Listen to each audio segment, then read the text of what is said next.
bonjour à tous. Aujourd'hui, j'ai le désir de m'entretenir avec vous à propos d'un sujet que j'ai à cœur depuis très longtemps. Et ce sujet est la personne du Saint-Esprit. C'est pour cette raison que j'ai intitulé mon message aujourd'hui « Le Saint-Esprit, le Dieu oublié ». Oublié pourquoi? Parce qu'à plusieurs niveaux, pour moi, le Saint-Esprit est un peu semblable à... vous savez, j'ai fait beaucoup de sport dans ma vie et dans chacune des équipes dans laquelle j'ai fait partie, il y avait toujours un joueur qui était un peu plus à l'écart que les autres. Hein, ce genre de joueur que tout le monde sait qu'il fait bel et bien partie de l'équipe, mais pour je ne sais quelle raison, est toujours un peu plus à l'écart. C'est le genre de joueur auquel on désire plus ou moins passer le ballon. Hein, on ne sait pas trop qu'est-ce qu'il va faire avec le ballon et il est laissé un peu de côté, un peu mis sur la touche et il ne voit pas beaucoup de temps de jeu. Mais un jour, dans une situation, dans une circonstance, pendant une partie, ce joueur-là qui est un peu méconnu, ce joueur-là qui est un peu oublié, vient à faire une passe décisive, un jeu qui, grâce à ce jeu, remporte la victoire et tout d'un coup, les yeux de tous les joueurs de l'équipe sont fixés vers ce joueur-là. Hein, tout d'un coup, ce joueur-là vit ce qu'on appelle des fois son 15 minutes de gloire. Et on reconnaît, on dirait qu'on vient à ce moment-là de découvrir quelqu'un qui, pourtant, faisait bel et bien déjà partie de l'équipe. Et des fois, j'ai un peu l'impression que c'est la même chose avec le Saint-Esprit. Que le Saint-Esprit fait bel et bien partie de l'équipe, de la Trinité, de notre vie, mais qui, depuis trop longtemps, est mis sur la touche. Nous connaissons bien Dieu le Père, Dieu le Fils, mais Dieu, le Saint-Esprit, est quelque peu inconnu, voire méconnu. Mais jusqu'à un certain point, qu'il soit inconnu ou qu'il soit méconnu pour nous, ça n'a pas beaucoup de différence. Pourquoi? Mais je vous explique. Si, par exemple, je veux acheter des fleurs à ma femme et que je ne connais pas quelles sont ses fleurs préférées, alors je ne suis pas vraiment avancé, je devrais aller m'informer. Mais si je crois connaître quelles sont ses fleurs préférées, que je lui achète par exemple des roses en pensant sincèrement que ce sont ses fleurs préférées, que je lui offre ces roses, mais que finalement elle me dit, mais non seulement je n'aime pas les roses, mais je suis allergique aux roses. Je ne suis pas davantage avancé. Et c'est la même chose avec le Saint-Esprit. C'est qu'en tant qu'enfant de Dieu, si nous ne connaissons pas, le Saint-Esprit, si nous le méconnaissons, qu'est-ce qui va arriver? Il va se produire que, en tant qu'enfant de Dieu, nous allons nous approcher de lui, nous allons tenter de faire des choses pour entrer en communion avec lui, avoir une relation avec lui, mais nous allons toujours être, d'une certaine manière, déçus. Déçus pourquoi? Parce que nous n'allons pas nous approcher de lui de la bonne manière, simplement parce que nous ne le connaissons pas de la bonne manière. Alors, si nous désirons profiter et jouir de tout ce que le Saint-Esprit de Dieu a pour nous, nous devons absolument apprendre à le connaître. Et le Saint-Esprit, comme on va le voir ensemble dans le temps que nous avons ensemble, comme j'ai mentionné, est partout dans la parole. Et partout dans la parole, et il est là dès le commencement. Amen. On va tourner ensemble, si vous le voulez bien, en Genèse. Dans le premier livre de la parole de Dieu, on voit, premier livre, premier chapitre, la parole de Dieu nous dit en Genèse 1, verset 1, « Au commencement, Dieu créa les cieux et la terre. La terre était informe et vide. Il y avait des ténèbres à la surface de l'abîme et l'Esprit de Dieu se mouvait au-dessus des eaux. » Hein, que l'Esprit de Dieu, déjà dans ses commencements, déjà dans le fondement de la terre, était là, était à l'action, était actif et attendait simplement la parole de Dieu afin d'amener à l'existence cette création. Donc, qui est le Saint-Esprit?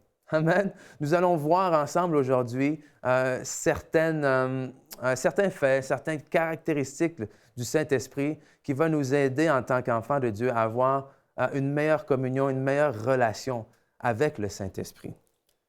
Donc, tout d'abord, pour nous, il est important non seulement de savoir, mais de comprendre que le Saint-Esprit est Dieu habitant en nous. Amen. Le Saint-Esprit est Dieu. Le Saint-Esprit n'est pas simplement, comme on le dit souvent, la troisième personne de la Trinité, mais le Saint-Esprit est Dieu. Dieu le Père qui a été révélé par le Fils venu sur terre et aujourd'hui, le Saint-Esprit habitant en nous révèle Dieu au reste du monde. Amen. Et il faut comprendre que le Saint-Esprit pour nous est le plan de Dieu depuis la fondation du monde. Joël 2, verset 28, nous donne cette merveilleuse promesse de Dieu qui nous dit « Après cela, je répandrai mon esprit sur toute chair. Vos fils et vos filles prophétiseront, vos vieillards auront des songes et vos jeunes gens des visions. » Et pareillement, en Ézéchiel 36, 26, la Bible nous dit « Je vous donnerai un cœur nouveau. Et je mettrai en vous un esprit nouveau. J'ôterai de vous, de votre corps, le cœur de pierre, et je vous donnerai un cœur de chair. » Donc, déjà là, et on vient de voir ensemble simplement 2 versets, deux petits passages parmi tant d'autres qui nous montrent que le Saint-Esprit en nous n'est pas un plan B. Le Saint-Esprit en nous n'est pas le mieux que Dieu pouvait nous offrir, maintenant que Christ est parti, non. Le Saint-Esprit est le plan de Dieu pour nous avant la fondation du monde. Amen, que déjà Dieu avait prévu de venir, de ne plus habiter dans des temples, la Bible nous dit, dans les constructions faites de mains d'hommes, mais Dieu voulait habiter dans sa création la plus chère. Dieu voulait habiter en l'homme, de faire de nous sa demeure. Amen.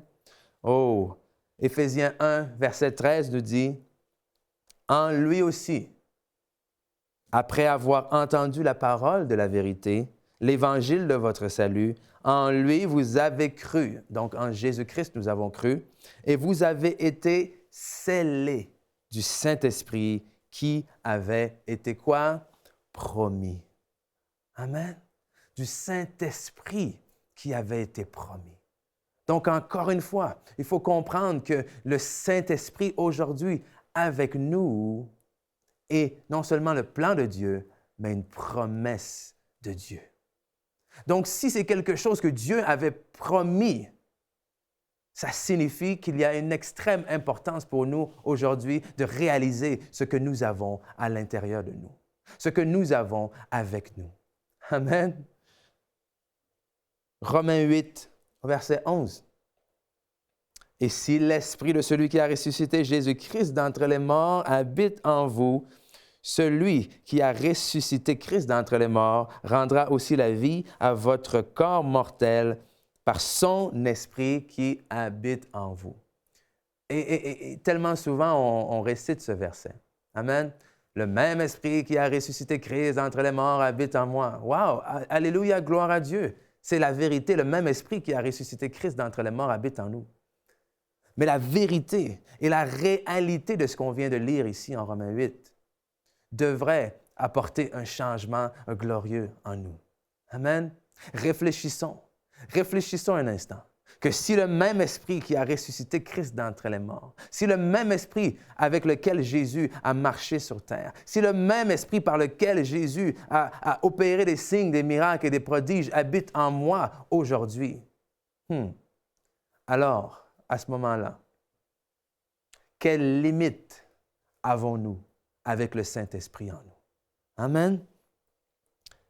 Ne savez-vous pas que votre corps est le temple du Saint-Esprit qui est en vous, que vous avez reçu de Dieu et que vous ne vous appartenez point à vous-même, nous dit 1 Corinthiens 6, verset 19. Notre corps est le temple du Saint-Esprit. Amen. Et cette simple réalité peut s'appliquer à beaucoup de choses. Amen. Ici, dans ce passage-là, s'applique au fait par de l'impudicité, de faire attention de ce qu'on fait de notre corps. Amen. Mais ça va encore plus loin que ça. Ça va jusqu'au point d'apprendre à être conscient que 7 jours sur 7, 24 heures sur 24, le Saint-Esprit de Dieu, qui est Dieu lui-même, habite en moi. Alors, à ce moment-là, je dois faire attention à mes pensées. Je dois faire attention à mes paroles. Je dois faire attention à mes agissements. Je dois faire en sorte d'honorer celui qui habite en moi. Parce qu'il faut se rappeler une chose. Dieu a donné son Fils. Amen. Dieu a donné son Fils, oui, afin que nous puissions avoir la vie, afin que nous puissions avoir une multitude d'autres choses, mais Dieu a donné son Fils également, afin que nous puissions avoir le Saint-Esprit en nous. Afin que nous puissions avoir davantage que Dieu marchant à côté de nous, mais que nous puissions avoir Dieu habitant en dedans de nous. Et vous le savez comme moi, amen. Si quelqu'un dans votre famille, quelqu'un dans votre parenté, un ami décide de venir habiter chez vous, après quelques instants, mais écoute, la personne va s'installer, la personne va se mettre à l'aise, va amener ses choses, va peut-être commencer à donner un peu de son avis sur la décoration des lieux, amen. Bref, un nouveau colocataire, si je peux dire, un nouveau résident dans votre maison va, à un moment ou un autre, changer quelque chose. Amen. Donc, mes amis, si le Saint-Esprit, l'Esprit de Dieu vivant, habite en nous, un jour ou l'autre, en tant qu'enfant de Dieu, cette réalité doit avoir un impact dans notre vie. Il y a des choses dans notre vie en tant qu'enfant de Dieu qui devront changer. Parce que le Saint-Esprit va vouloir s'installer. Amen. Parce que le Saint-Esprit va vouloir s'installer, va vouloir se mettre à son aise, va vouloir redécorer un peu. Alors à ce moment-là, la question c'est, allons-nous lui donner la permission de se mettre à l'aise? Allons-nous lui donner la permission de redécorer? Et allons-nous faire comme on fait des fois lorsqu'on reçoit de la visite à la maison et nous n'avons peut-être pas eu le temps de faire le ménage correctement? Ce qu'on fait dans ce temps-là, qu'est-ce qu'on fait? Oh, on ferme la porte. Je ferme la porte de la pièce dans laquelle je ne veux pas que tu ailles. Amen. Tu as accès à toute la maison, sauf cette pièce-là. Mais lorsque le Saint-Esprit de Dieu habite en nous, il veut avoir accès à toutes les pièces afin de nous transformer. Donc, il faut comprendre tout d'abord que le Saint-Esprit est la promesse de Dieu, le Saint-Esprit est le plan de Dieu, mais le Saint-Esprit est Dieu, habitant en nous. Ce n'est pas un accident, c'est sa volonté parfaite. Amen. Par la suite, comprenons et saisissons également que le Saint-Esprit est notre plus puissant allié. En Jean 14, au verset 16, Jésus dit à ses disciples, « Et moi, je prierai le Père, et il vous donnera un autre consolateur, afin qu'il demeure éternellement avec vous. » Ce qui est intéressant ici, c'est que dans la racine grecque de ce mot « consolateur », la signification est celle-ci. Consolateur ici signifie « convoquer ». Quelqu'un qui est appelé aux côtés d'un autre. Quelqu'un qui est appelé à l'aide. C'est quelqu'un qui plaide la cause d'un autre. Un juge, un plaideur, un assistant légal, un avocat, un adjoint, un défenseur, un conseiller, un conducteur, un allié, un intercesseur, un soutien. Donc, lorsque Jésus parle à ses disciples, il leur dit, « Moi-même, lorsque j'étais avec vous, j'étais tout ça. » Parce que Jésus dit, je vous donne un autre consolateur. Ça signifie que Jésus est lui-même un consolateur, mais il nous en donne un autre. Alors que Jésus, à côté de ses disciples, était tout ça, il leur dit, je vous en donne un autre. Un autre qui va exercer avec vous la même chose que je faisais. C'est puissant, n'est-ce pas? Avoir la certitude, la confiance, la foi que nous avons éternellement avec nous ce consolateur, ce soutien, cet allié. Acte 10, au verset 38, un de mes passages préférés dans la parole de Dieu, qui nous dit, « Vous savez comment Dieu a oint du Saint-Esprit et de force Jésus de Nazareth qui allait de lieu en lieu faisant du bien et guérissant tous ceux qui étaient sous l'empire du diable, car Dieu était avec lui. Mes amis, ici, la parole de Dieu nous dit que Jésus opérait des miracles, que Jésus marchait, guérissait les gens, délivrait les gens de l'empire du diable, non pas parce qu'il était le Fils de Dieu, amen, non pas parce qu'il était Dieu incarné, mais la Bible termine ici en nous disant « car Dieu était avec lui ». Et comment est-ce que Dieu était avec lui? Il était avec lui parce qu'il a été oint du Saint-Esprit. Amen. Parce qu'il a reçu le Saint-Esprit avec lui. Jésus dit lui-même que de lui-même, il ne peut rien faire. Amen. Il dit à ses disciples, les paroles que je dis, ce n'est pas moi qui les dis, c'est mon Père qui est dans les cieux. Les œuvres que je fais, ce n'est pas moi qui les fais. Alors, chose surprenante, parce que Jésus dit à ses disciples également, « Sans moi, vous ne pouvez rien faire. » Mais il dit de lui-même, « Le Fils ne peut rien faire de lui-même. » C'est-à-dire quoi? C'est-à-dire que Jésus-Christ, le Fils de Dieu, afin de pouvoir être notre substitut légal et de pouvoir payer pour les péchés de l'homme sur la croix, a dû venir, comme la Bible nous dit, en tant qu'homme. Que Jésus-Christ, le Fils de Dieu, a marché sur terre en tant qu'homme. Donc, en tant qu'homme, il a été tenté dans toutes choses comme nous avons été tentés. Il a été proie à la faim, à la soif, à la fatigue. Amen? Comme chacun d'entre nous. Et pourtant, la Bible nous dit que Dieu ne sommeille ni ne dort. Et pourtant, Jésus, lorsqu'il était sur la terre, dormait. Jésus-Christ a marché en tant qu'homme, mais il a marché sur terre en tant qu'homme rempli de la puissance du Saint-Esprit. Il est venu nous montrer comment un homme et une femme remplis de la puissance du Saint-Esprit pouvaient marcher ici sur terre. Et vous et moi, qui avons mis notre foi en Jésus-Christ, qui l'avons confessé comme notre Seigneur, notre Sauveur, notre Maître, et qui avons reçu ce baptême du Saint-Esprit, la bonne nouvelle, c'est que nous sommes également oints du Saint-Esprit de Dieu. Et parce que nous sommes également oints du Saint-Esprit de Dieu, nous pouvons pratiquer les mêmes œuvres que Jésus lui-même a pratiquées sur cette terre. Wow! Ah, quelle merveilleuse promesse! Et c'est ce que Jésus nous dit lui-même, de sa bouche lui-même, en Jean 14, verset 12. Où il nous dit « En vérité, je vous le dis. » Vous savez, lorsque quelqu'un qui est lui-même appelé le chemin, la vérité et la vie, lorsque la vérité lui-même, avant de déclarer quelque chose, dit « En vérité, je pense que ça vaut la peine de s'attarder sur ce qui vient par la suite. La vérité nous dit, en vérité.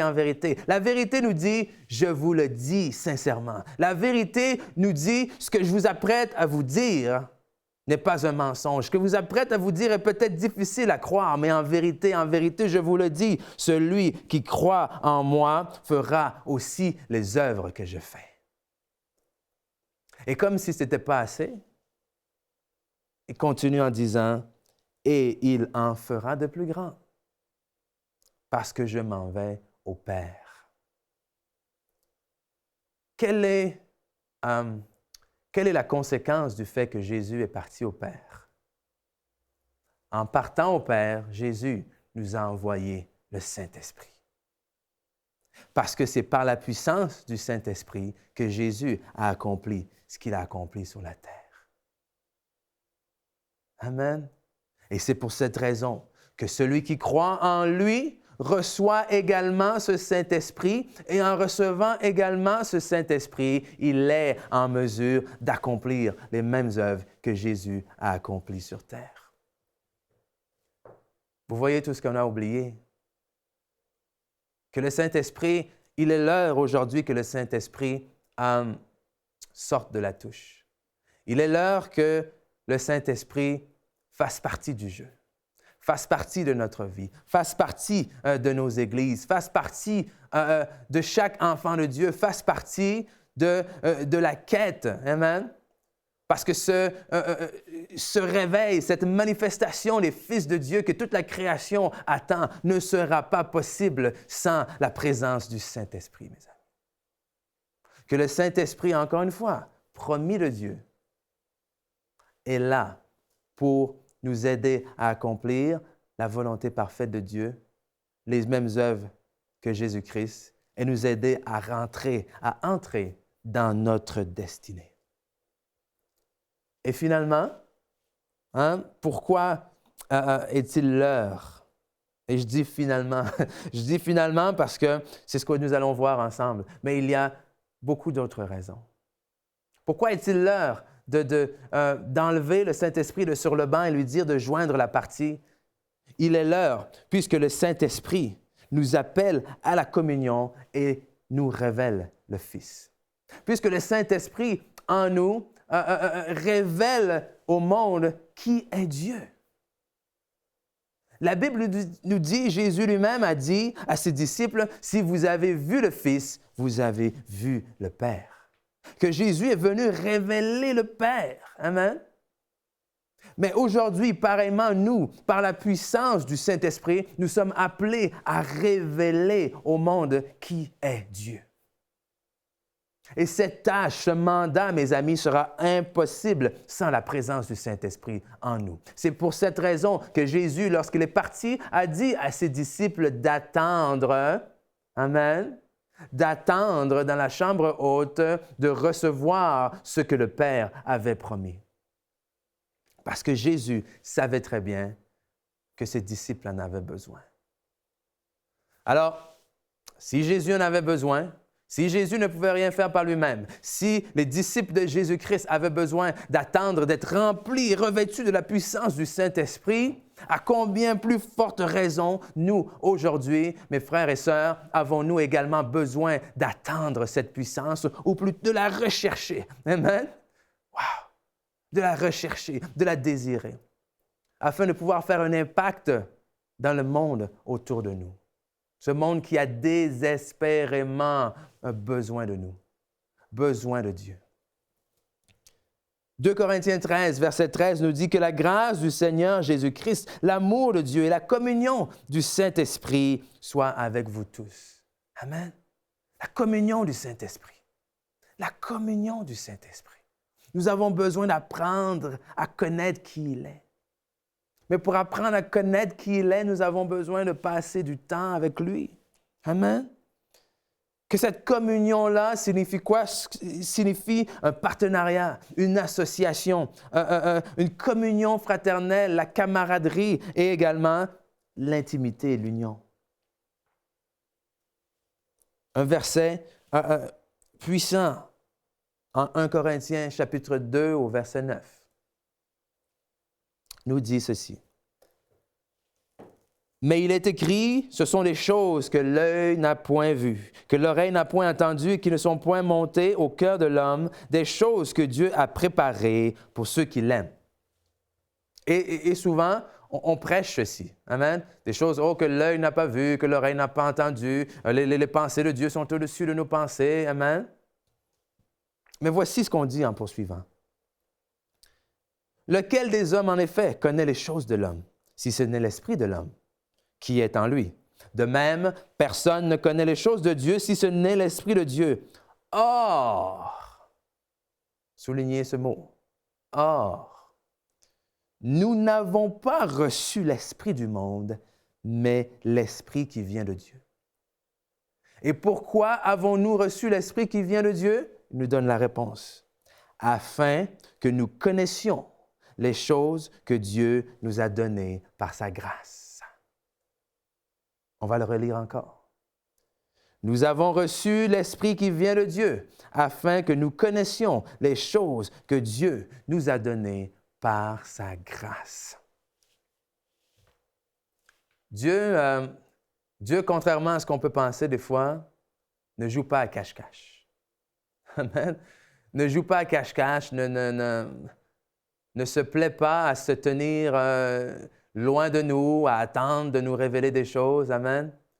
Que ce qu'on lit ici, c'est que c'est vrai. Par l'esprit de l'homme, par notre naturel, par notre chair, c'est impossible. Impossible d'avoir les pensées de Dieu. Impossible de comprendre ce que Dieu pense. C'est exactement pour cette raison que Dieu nous a donné son esprit. C'est exactement cette raison pour laquelle Dieu nous a donné son esprit afin que les mystères que seul Dieu connaît nous soit révélé. Wow! Le Dieu Tout-Puissant, le Créateur du ciel, de la terre, de tout ce qui s'y trouve, a voulu partager avec moi, avec nous, ces mystères. Nous a donné son Saint-Esprit, afin que nous ne marchions plus dans les ténèbres, afin que nous ne marchions plus dans la confusion, mais que nous marchions dans ces choses qu'il a préparées d'avance pour nous. Quelle bénédiction, quelle grâce, quel encouragement ça nous donne. Amen. Quel encouragement. Mais pour connaître ces choses, il faut le connaître. Amen. Pour connaître ces choses, il faut passer du temps avec lui. C'est ça la communion. C'est ça l'intimité. Que si je désire connaître davantage quelqu'un, il n'y a aucune autre manière que de passer du temps avec lui. Et comment est-ce qu'on passe du temps avec le Saint-Esprit? On passe du temps avec le Saint-Esprit en lisant la parole de Dieu. Amen. Parce que la Bible nous dit quoi? La Bible nous dit que c'est poussé par le Saint-Esprit que les hommes ont parlé, que les hommes ont écrit cette parole. C'est le Saint-Esprit qui a inspiré la parole. Alors, le Saint-Esprit qui l'a inspirée va vous révéler ce qu'elle signifie. Pareil, de la même manière que si je vais dans un musée et que je vois une toile et que je me demande qu'est-ce que cette toile signifie, qu'est-ce que l'artiste a voulu représenter dans cette toile, eh bien, la meilleure personne pour me répondre, tout d'abord, va être l'artiste lui-même. Et ici, l'artiste, c'est le Saint-Esprit. Le Saint-Esprit qui a inspiré les hommes à écrire ce que nous avons dans la parole de Dieu. Alors, si je désire comprendre la parole, je vais m'adresser au Saint-Esprit. Je vais rechercher cette communion à travers la parole, à travers la prière, à travers la méditation, en priant dans l'Esprit. Amen.